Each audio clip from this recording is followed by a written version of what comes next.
hello you bearded bastards, and welcome back once again to Dwarf Fortress. And today we're going to be trying something a little bit different than usual, something a bit experimental. I figure that just because there's an imminent new update to the game coming out, and a lot of people are going to be creating new worlds, wouldn't it be nice to get a better grasp of those worlds? I think so. And the best way to do that, without using mods anyways, is through Legends mode. And so that's what we're going to do today. We're going to create a new world and take a look at it through Legends mode, just to see what we can see. Try to get a feel for the place. We'll take a look at the civilizations, the monsters, the heroes, the people. It should be pretty interesting. And so let's dive right into it, shall we? First we will create a new world. And let's see here. I'm going to make the world a little bit smaller than usual. We'll keep the history very long, and everything else can stay as is. Very good. And now we'll just let the world generate. The name of this place is Nitharateu, the future world. Of course, I am speeding things up quite a bit. This took about an hour. And that'll about do it right there, making it the year 969 in the Age of Myth. Okay, we're going to use this world.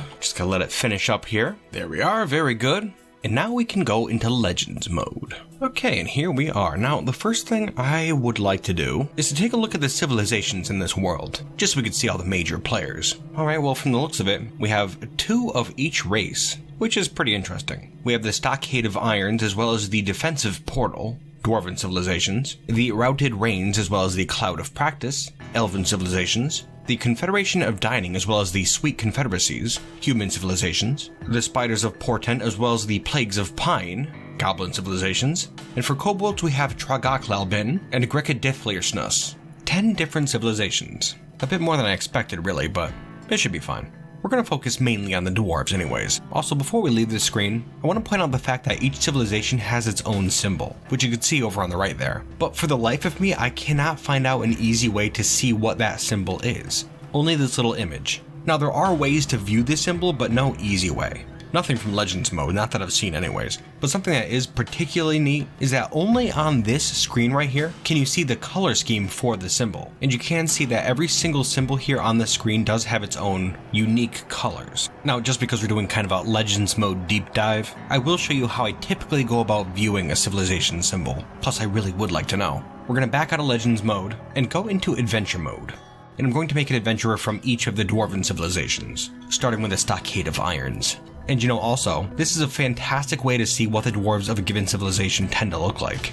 Now right here, this is a dwarf from the Stockade of Iron, and you can see he has clean-shaven sideburns, a long mustache, a very long beard, very long hair, no braids, a grating, raspy voice, jade eyes, amber hair, and pale brown skin. Now we can hit the randomize button a few times, and by doing that we can get a taste of what a dwarf from the civilization tends to look like. Alright, this guy has greasy, wavy hair, long, combed sideburns, combed mustache, combed beard, combed hair, no braids, jade eyes, amber hair, dark brown skin. Okay, and again. Alright, this guy does have braided hair, a braided beard, amber hair, umber skin, jade eyes. And we'll hit it once more. Alright, this guy has a braided beard too, clean-shaven head. It looks like they're not too strict on their hairstyles in this civilization. And all these dwarves so far have had amber hair and jade eyes. And they've all had fairly dark skin except for this guy right here who has peach skin. So yeah, it looks like skin color ranges greatly. Pretty cool. Continuing on, we'll get into adventure mode. And we start off in a dwarven fortress. I'm just going to look around until we find a dwarf wearing armor, because on that armor will be the civilization's symbol. Which is one hell of a workaround, isn't it? Also, you know, another good point of doing this is so that we can get a good look at one of our civilization's fortresses, and just the population makeup. I'm noticing all sorts of different races here. A lot of humans, elves, goblins even. So maybe this is a bit of a mixed civilization? It could well be. Okay, here we are. I had to come all the way up here to the surface, but I found a swords dwarf. And if we have a look at their armor, you can see that on the armor is a rendition of the rare page, which is a well-designed image of a point-cut gem, which is the symbol of the Stockade of Irons, this particular civilization. Yes, that is one hell of a workaround to see a symbol, but I have really found no easier way. Also, you know, I suppose if we take into account the color scheme from that first menu there, it would be a dark teal point-cut gem with a brown background, which is actually really cool. I just wish it was easier to view, but now we know what this symbol looks like. And I would also like to see the symbol for that other dwarven civilization. And so we're going to start another adventurer from the defensive portal. And before we get to that symbol, we're going to have a look at their description. And it looks like it's hitting the randomize button a few times. Well, I'm seeing a wide variety of different hairstyles again. Shaved heads, some are braided, some aren't. But every single one of the dwarves from the civilization has brass eyes, brown hair, and tan skin. And the vast majority of them also have narrow hooked noses. It's so interesting to see the differences between civilizations, isn't it? Continuing on. Well, this is very interesting. Heading through this fortress right here, there are just a load of scholars wandering around the place. We have a naturalist, a sage, a geographer, a chemist, mathematician, astronomer, naturalist. You know, I don't think I've ever seen that many scholars in one place. Very interesting. Also note the wide variety of races. Like that other fortress, there's dwarves, humans, goblins, elves, everything. Very cool. Okay, geez, we finally found it. This is not a straightforward way to see your damn symbol, by the way. Anyways, the symbol of the defensive portal is a dwarf. That's it. Just a simple dwarf. Easy enough. And now that we have that tidbit of information under our belts, we're going to head back out to the main menu, and we're going to start playing Legends mode once more, where we can see a bunch of different options we're going to want to look into, but we're going to start off with historical figures, because I really want to be able to wrap my mind around these dwarven civilizations. And one of the best ways we can do that, in my opinion, is to take a look at the gods that they worship. Now, they're going to be kind of scattered around in this list here, but just heading down, we'll start off with the gods worshipped by the Stockade of Irons. They have 12 of them. Quite a few.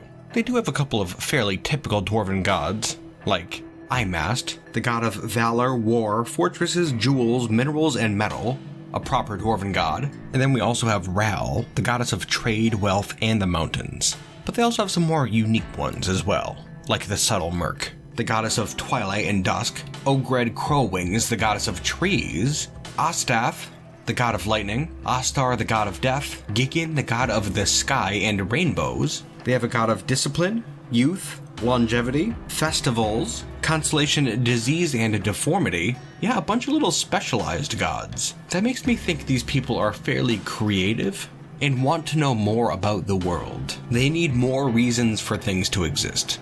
Moving on, we have the gods of the defensive portal, who for the most part seem to be a bit more conventional with their beliefs. We have Limel, the goddess of earth, volcanoes, and mountains, Tarmid, the god of war and fortresses, Dakas Bursosad Deng Stamlimol, goddess of wealth and jewels, Milol, the goddess of rulership, and Aval Ogradamkin Nosam Imad, the god of truth. You have only a few gods and they seem a bit more traditional, that's for sure. Also, we should think back to what we saw in those fortresses.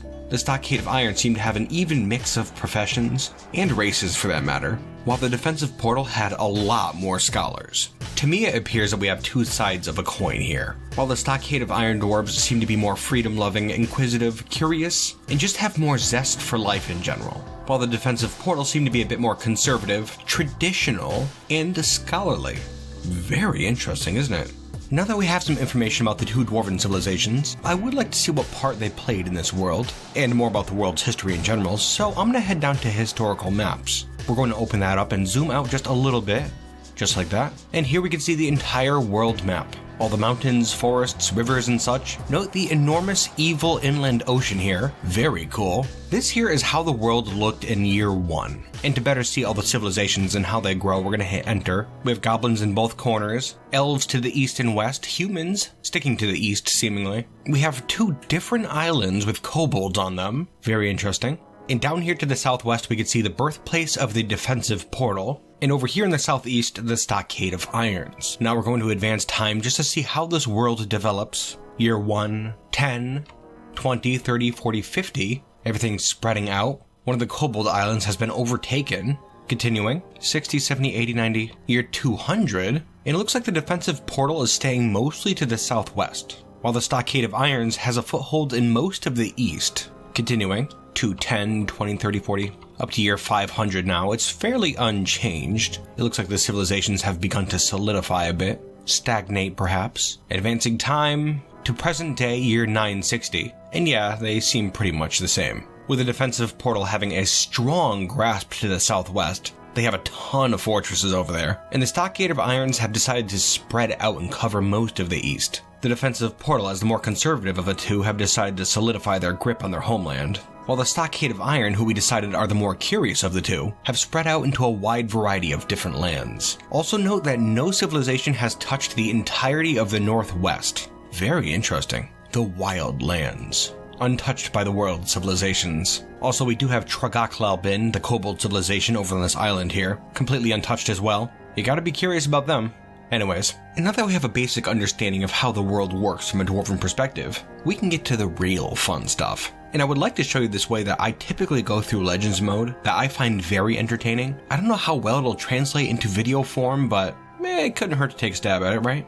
Let's see, I'm gonna start with civilizations and other entities. We'll go with the Stockade of Irons, the more adventurous of the two civilizations. And I'm just going to peruse this information here to see what we can see. I can already see some pretty cool stuff. Like for one, it looks like our first city is Kruggsmash. And in our first year, we had a celebration called the Mountainous Festival, in which there were all sorts of events. There was a procession, a bit of a parade I would imagine, featuring incense, criers in front, candles and images. There was a performance of the laconic reticence, a poem perhaps, some sort of music maybe. There was also a ceremony as part of the festival, which featured a telling of the story of the ascension of the first king of our civilization, and there were also acrobats and some various recitals. Overall, it seems like a fairly big to-do. But the interesting thing is that the Mountainous Festival does not appear to have been held another time, only in that first year. Why only the first year? There were other holidays like the Tin Celebration here, but it looks like the Mountainous Festival was just a one-time deal. I wonder if it had something to do with their king, Kikrost Chained Cities, who became king of the Stockade of Irons in year 1. Let's look into him. Gonna head over to historical figures, and here we can see the first king who appears to have died in year 1, the very year he ascended to the throne. Yeah, nothing too interesting here. He was killed by a Cyclops in his very first year of rulership. Amrist Famebolder, the Most Vigor. Other than that, there's not much to say about the guy. Well, I'll tell you what. How about we take a look at this Cyclops next?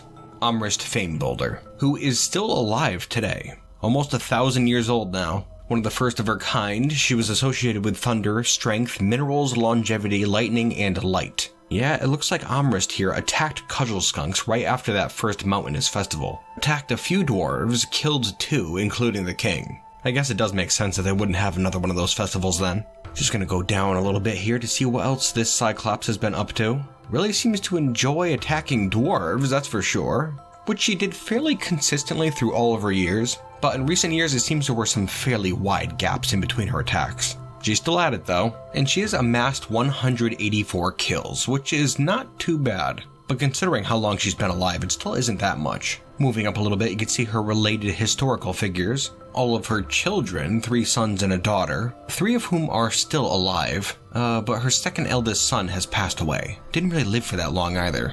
Interesting, how about we look into that fella? Legon Jade Braves, the Direction of Bronze. Born in 195, he was the second eldest son of Amrist and Dat Rainy-Taker, his father. When he was 17, he was confronted by the elf Fidela Duskowner, and Legon was able to kill Fidela. In that same year, he was confronted by a different elf, Solora, who he also killed. And then at some point that year, he became an enemy of the Stockade of Irons. He was confronted by a dwarf, Zahn Minddyke, who he escaped from, but then the following year, he was confronted by Moma's Steptomb, who he was killed by. And it looks like upon killing the Cyclops, a dwarf named Oily Sprayed.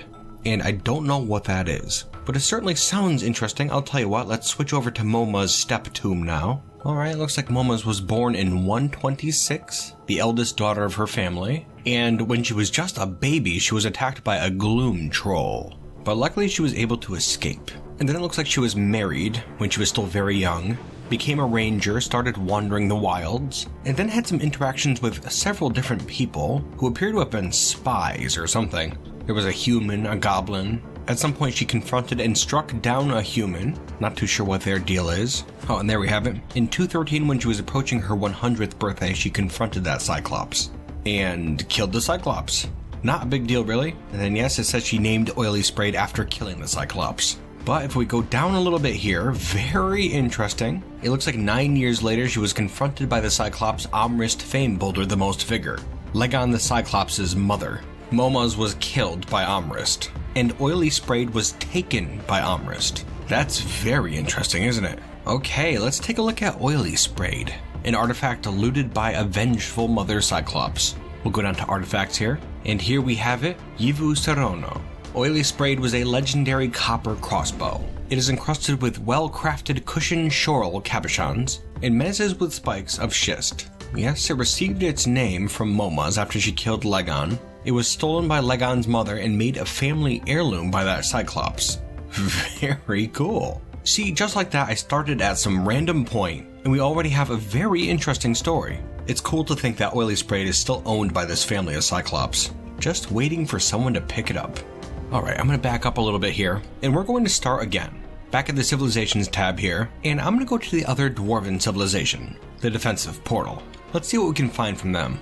Alright, let's have a look here.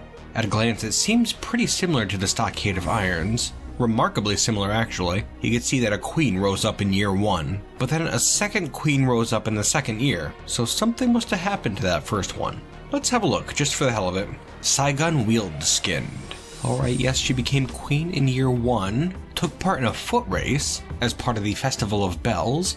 Oh, that's nice. But then later that year she was struck down and then devoured by a forgotten beast. Amsos Guy's Menaces, the Hell of Riddles. Well, that's a shame.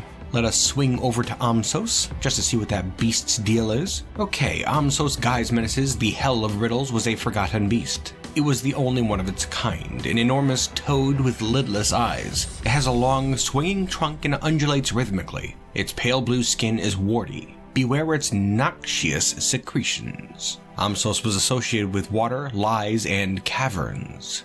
Alrighty. Now, we're just going to start heading down here. In year 1, this creature became an enemy of the Defensive Portal, and for good reason, too. It looks like the thing just pretty much went crazy and started devouring a bunch of different animals, dwarves, but that was just an initial attack, apparently. But then 60 years later, it came back and attacked these dwarves again, killing a few of them and destroying oaken channels, which it then took as its lair. Yeah, it looks like the creature just kind of hung around that place for a while. A couple of adventurers came in to try to face the creature, but were killed, no problem. Quite a few dwarves, actually. You know, for the most part, it looks like this forgotten beast is perfectly content just sitting in the ruins of this old fortress. But adventurers keep coming in and getting killed. Yeah, a lot of adventurers being killed. A whole lot. Oh, but in the year 692, Amsos was struck down by the dwarf Vabok Tongue's spatters. Pretty neat. And Vabok named Clouted Berry after killing the beast. I guess we should have a look at Vabok Tongue spatters now. But first, actually, I want to take a look at this Oaken Channels place, which is a dwarven fortress that was created by the Stockade of Irons. So I was wrong, actually. That forgotten beast first attacked the defensive portals, and then that second attack was against the Stockade of Irons here at Oaken Channels. And just going down the list here, you can see all the dwarves who were killed by the forgotten beast. Amso, who was killed in 692, and then the fortress was left vacant for nearly 300 years, when only just recently a small coalition of necromancers seemed to have taken the place for their own. Very interesting, isn't that? Anyway, it's just a side note, really. Now on to the dwarf who killed that forgotten beast, Vabok Tongue Spatters. Upon reaching adulthood, he became a crafts dwarf, and just a few years later he was taken by a fell mood, and he murdered Ezem Painted Stricken and created a maze berry with that dwarf's remains. Another item we'll have to take a look at, but first, just moving down here, he became a woodcrafter, married, moved to Trammel Orb where he became an administrator, then began wandering the wilds, which is when he confronted that forgotten beast that he then killed, and he named Clouted Berry, whatever that is. A few more years passed and he eventually confronted a giant alligator, Channel Blunt, the stormy tenacity of cudgels, and was killed by the giant alligator. Upon his death, Clouded Berry was taken by a different dwarf and made an heirloom of Tun Balance Seal's family. Not too sure who that is. Anyways, I think we should take a look at those artifacts now. We'll start with that Fell Mood artifact, Volenula, a maze berry. A legendary dwarf bone greaves. All craftsmanship is of the highest quality. That is strange, craftsmanship, but it was made by a dwarf, right? Normally it would say crafts dwarfship. Huh. Anyways, they are encircled with bands of guava wood and mahogany, and also adorned with hanging rings of lychee wood. Not too much else to say there, really. Anyways, we have that second artifact, Nakawada Theoreale, Clouted Berry, the Contained Tempest. Something else that's pretty strange is that is an elven name, spoken in the elf language. I don't know why that would be. I did have a look, and this dwarf is part of the defensive portals, not an elven civilization, so I don't know why that would be. Anyways, it's a bismuth bronze buckler that menaces with spikes of silt and well-crafted peridot. And also on it is an image of a white millet plant in cinnabar. Huh, okay. Anyways, we're gonna back out here once more. We've had a couple good stories so far. The story of a vengeful Mother Cyclops, as well as the story of a forgotten beast that lurked in a ruined fortress for many generations, but was finally killed. But there's gotta be something better out there, right? I would think so. I'm gonna do a little bit of digging and see if we can find something. Well, here's a pretty cool one. Nursos Ryder Cherished, a chameleon man, who was one of the very first of his kind, actually. In year 7, he settled in the Forest of Rain. And then a couple years later, he settled in a place called Golden Gorge, which is a dwarven hillocks owned by the Defensive Portal. And there he became a doctor. Ambitious. The place was attacked by a yeti, but he was able to escape. In the following year, he was the very first to discover the surgical method of scraping. What a bright chameleon. Although a couple years later, he became obsessed with his own mortality and sought to extend his life by any means. Starting to head down a bad path, I think. He wrote a couple books. Dreams of Scraping. Really into that scraping, I guess. He also authored Scraping and Other Travesties. Maybe he's turning away from it a bit. Oh, but then he authored Great Scraping. Back into it, full force. Following that, he was the very first to discover the use of practice models in surgery, as well as the use of animals as surgical models, and he also discovered anatomical studies for medical edification. A really bright fellow, it seems. He then authored a book, It All Begins with Anatomy, and it doesn't seem like he ever discovered a way to extend his life, because in the year 43 he died of old age. But still though, what an interesting character. Certainly not as epic as some of the other ones, not a hero or anything like that. Didn't do much fighting, treasure hunting, but regardless, it just makes the world feel that much more alive, I'd say. I just love that sort of stuff. Let's see what else we got. Okay, here's an interesting one.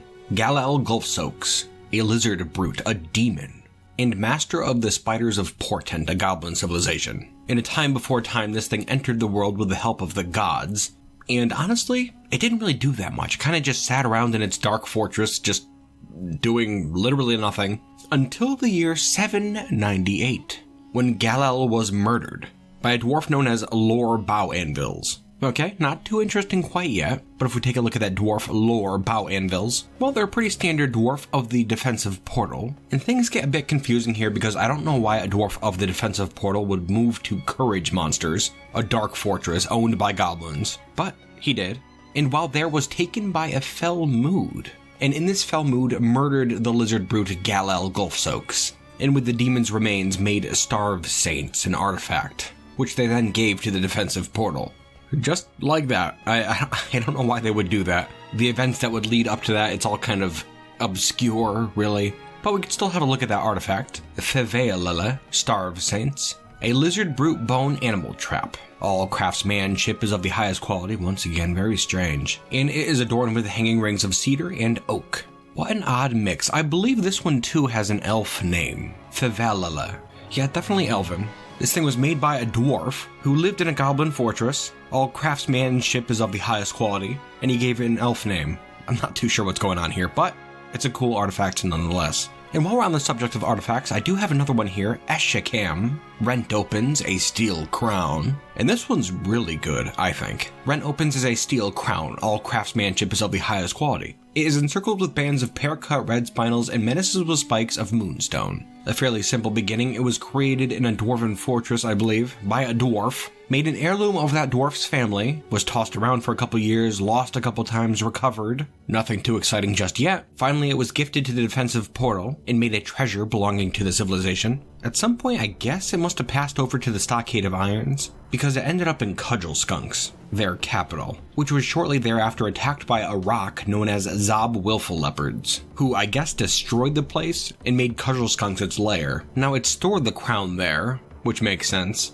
and it stayed there for a few years but was recovered by a dwarf who brought it to a fortress, which was attacked by a dragon, Fast Sea Flickerfire, who brought it back to their lair, where it was recovered by a dwarf, brought back to a fortress, taken once again by Fast Sea Flickerfire the dragon, was taken back by a dwarf, was taken by the rock once more, taken by a dwarf once again, and then finally was taken by a cyclops, known as Uthra Glimmered Painted, and made a family heirloom of that cyclops family. Now the interesting thing is that this cyclops here, Uthra, is the son of Lyrena Dashed Wonder, the Playful Strength, who's the son of Amrist Famebolder and Dat Rainy Taker, those two cyclops we were talking about before. Isn't that interesting? What an interesting family of cyclops. They certainly do seem to have a lot of stories relating to them, and it's good to see their grandchildren keeping up with that legacy. Now I know we're bouncing around pretty wildly at this point, but while we were looking at that dragon, I noticed that they have a very prolific history here, like extremely prolific. They have done an awful lot in this world, and they have over 500 notable kills, which is saying something. And they've also amassed quite a few number of treasures in their lair, and I don't know if they're all kind of just laying around in there, but I really want to see it, so I want to see if I can try to find where this dragon's lair is. Just having a look here, it looks like its lair is named Bronze Echoed the Murky Paddles. Okay, gonna pop back into adventurer mode. Okay, here we are, starting off in a hillock surrounded by my friends and family. My name is Edsel Elenudos, Mothman, because I am in fact a Mothman. Now I'm gonna ask around a bit just to see if anybody could tell me where this dragon is. Well, I don't know, I've spent some time yelling at these people, asking if anybody knows where this dragon is, but nobody seems to know. So I guess I'm gonna leave and find someone who can help me.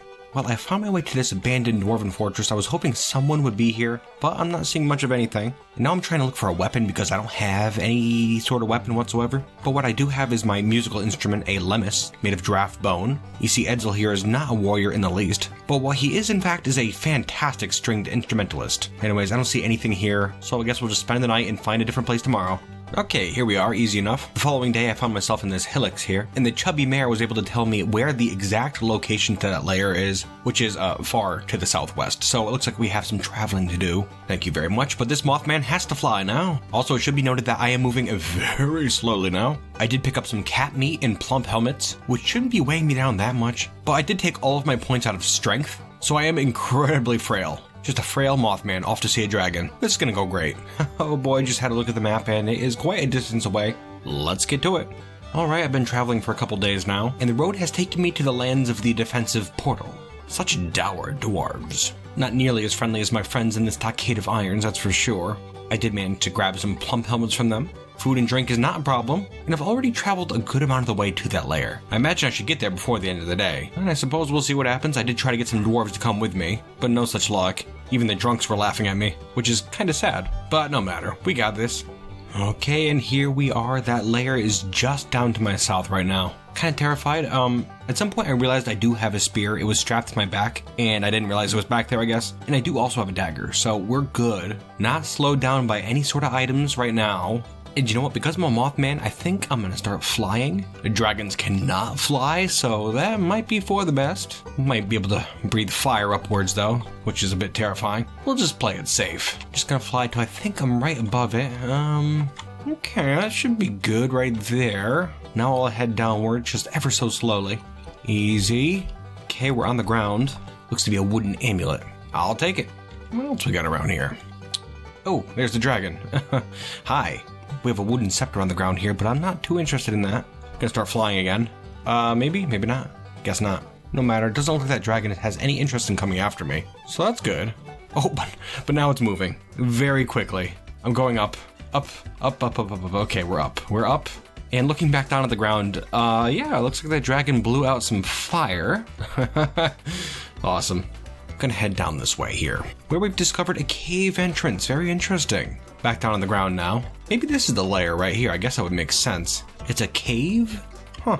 Yeah, there are some treasures just kind of scattered about the area. Gems, figurines. No sign of that dragon. I think it went back to its business over by the river, which is nice. Oh, here we go. The entrance to the cavern.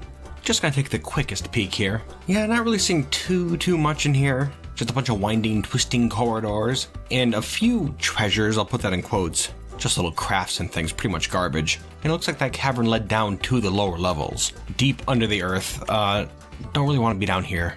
And so we're gonna head back up. Oh, neat. Looks like that dragon came down. It's right here, just above me. That's not good. I'm gonna start flying fast. Maximum flight speed. Oh, too late. We were almost immediately incinerated. That is a damn shame right there. Well, so be it.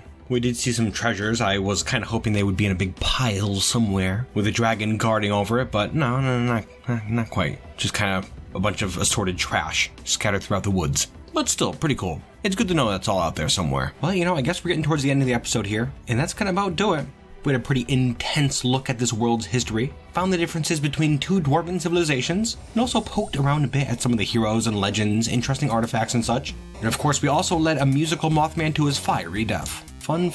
Of course, this episode's not going to be up everyone's alley, I know that. It was a little bit different, but hopefully you enjoyed it regardless. And who knows, maybe you learned some new ideas and ways to spice up your own Dwarf Fortress worlds just a little bit more. Regardless, let me know what you thought, and we could do some more of this stuff perhaps. I hope you enjoyed yourselves today, and I certainly hope to see you next time.